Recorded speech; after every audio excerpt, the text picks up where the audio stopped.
পিছে এইখিনি জেগাখিনি কি বুলি কয়? বৰিবন্ধা আমাৰ মৰিগাঁও জিলাৰ। আৰু এইখন লাহৰীঘাট সমষ্টি পৰিব। আৰু এইটো হ'ল তোমাৰ কি হয় এইখিনি? এখন কিহৰ ওপৰত আছে? এখন মানে কি বাঁহৰ সাঁকো আছিলে।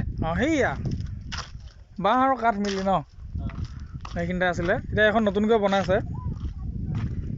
কিন্তু আমাৰ ভকত গাঁও দলংখন হোৱা নাই এতিয়ালৈকে।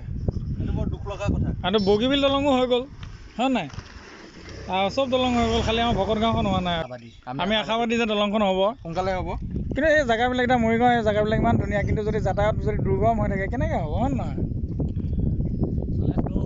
লেটছ গ' আমি ঘৰলৈ যাওঁ আৰু লাহেকৈ ন। আপোনালোকে ছাবস্ক্ৰাইব কৰিলে নাই? কৰি দিয়ক না। লাইক কৰিব, কমেণ্ট কৰিব, ছাবস্ক্ৰাইব কৰিব। আপোনালোকৰ অলপ মানে সঁহাৰিয়ে আমাক মনোবল বঢ়ায়। আমি এনেকৈ ঘূৰি ফুৰিব পাৰোঁ তেতিয়া, হয় নহয়? এইখন বাইক কিমান তেল খাই এতিয়া চাওকচোন। আমি এতিয়া তেনেকৈ আমি আহি আছোঁ, হয় নহয়? আপোনালোকৰ কাৰণে আহিছোঁ দিয়কচোন। Okay, thank you guys.